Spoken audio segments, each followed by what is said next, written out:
I'm Kaylee, and today I'm going to recommend some plays for you to read for the 30 Books in 30 Days readathon.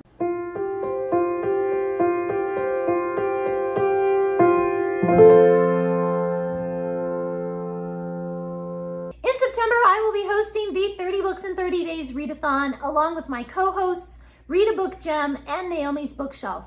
If you haven't subscribed to them yet, please do so. You can follow the links down in the description down below. And please, of course, subscribe to this channel and give this video a big thumbs up if you love to read plays. I always think it's a little silly to read a play. Like, that's not how it was intended to be told, or like the storytelling is just so different from the theater to us just a person reading a book. But when I do read plays, I find that my imagination kind of takes over and I really, really enjoy it. Like, I can really imagine this is how the actors would say that, or this is how this would play out on the stage.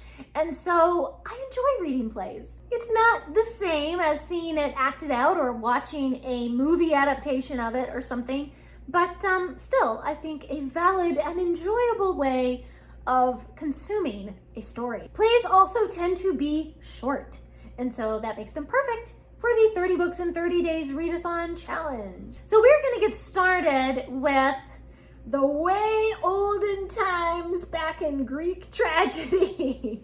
The first one on my list is Oedipus Rex by Sophocles. This is only 75 pages, but the language can be a little bit dense. So if you're not used to reading ancient literature, and if you're not used to reading Greek tragedies, might be a bit much. But if you feel like you're up for a challenge, then Oedipus Rex is the one. My advice would be to get an edition that has footnotes or explanatory notes in it, and that can really help to just enhance your reading and kind of guide you along as you're reading. And next, of course, we have some Shakespeare. I could make just the whole video all about Shakespeare, but I'm not gonna do that. You can see some of my other videos about Shakespeare that I will link up above and down below. But I'm gonna limit myself to just talking about 4 Shakespeare plays in this video. So one of the very first Shakespeare plays that I ever read when I was a young teenager was Romeo and Juliet. There is a reason that this is so popular.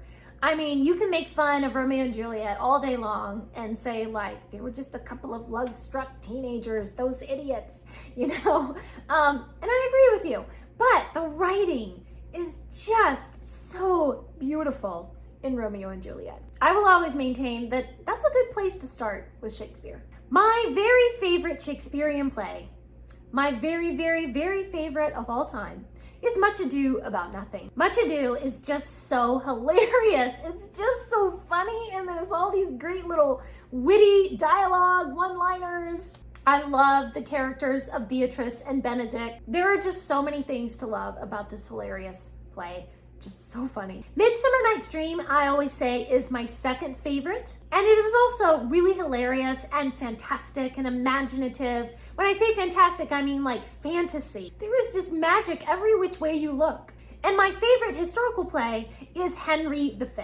There are so many inspiring, robust speeches. Just so many great, really strong personalities. Henry V is amazing. So we started with Greek tragedies. We've had some Shakespeare. We're kind of going through history here. And the next one on my list is Oscar Wilde. So one of his most popular plays, and I think his very best play, is The Importance of Being Earnest. It is just so readable. Like, it just, the words just kind of fly off the page, and it's just so witty and fun. It's very dramatic. If you're going to read one Oscar Wilde, make it be Importance of Being Earnest. An Ideal Husband is also very witty, but a little more sophisticated, I think. And it's also dramatic. So if you were looking for something a little more silly, Importance of Being Earnest. If you're looking for something a little more funny, but still sophisticated and elegant, An Ideal Husband. One of his slightly lesser known plays is A Woman of No Importance. I thought this one was really just kind of beautifully put together. Just all these different elements of different characters and plot lines and stuff come together really nicely. There are a few really great scenes with just lovely dialogue that I was just like, yes, that is it, that is awesome. So Woman of No Importance, also a good one. Not as good as Importance of Being Earnest and An Ideal Husband, but still a good one. Next, we come to Pygmalion by George Bernard Shaw. There is just something so enchanting, so charming about Pygmalion. And of course, the main reason that I love Pygmalion is because I love My Fair Lady. So if you wanted My Fair Lady but without the music, then you could read Pygmalion. I think there's something just so delightful about a person who wants to better themselves and wants to change their life. And of course, with all sorts of misadventures and fun along the way. The next one is a play by Agatha Christie. Agatha Christie wrote quite a few plays, and the only one that I've actually read, though, is Black Coffee. This is a Hercule Poirot mystery, and it is absolutely incredible. The mystery is really good, all the clues and the red herrings and everything. It has that really just kind of gripping Agatha Christie flavor. Next, I do have 4 plays that I'm going to go ahead and recommend, but I have not actually read these. I have either watched a movie of these or I've just heard so much about them that I want to read them, and I trust the author that these would be good to recommend. So I have watched the movie of Life with Father. So this is about a married lady who, after years and years of marriage, discovers that her husband was never christened. He was never baptized. And so she thinks, if he was never christened, then he doesn't have a legal name. And if he doesn't have a legal name, maybe we're not really married. So she kind of goes into this religious existential crisis, and she's just very, very worried that her husband was never christened. It's really hilarious and funny, and they have 3 children, all boys, who have their own little adventures and everything, and it's just, I love the movie. I've watched it many times, and it's just so hilarious and fun. So I really want to read the play and see if it kind of adds up to my experience of the movie.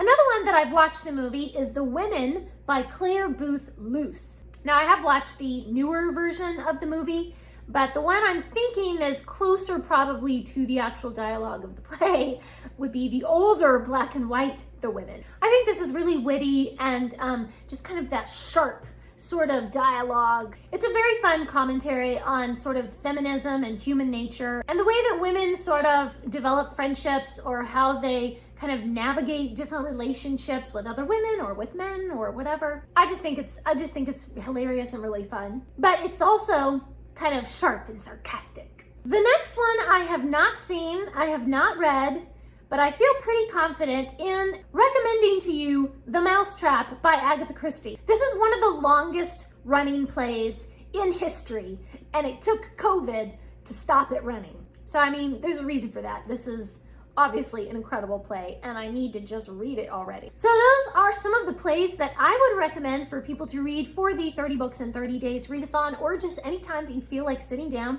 and reading a play. Please leave me a comment down below and let me know what are some of your favorite plays. Thanks for watching. Please subscribe, and remember, the right book in the right hands at the right time can change the world.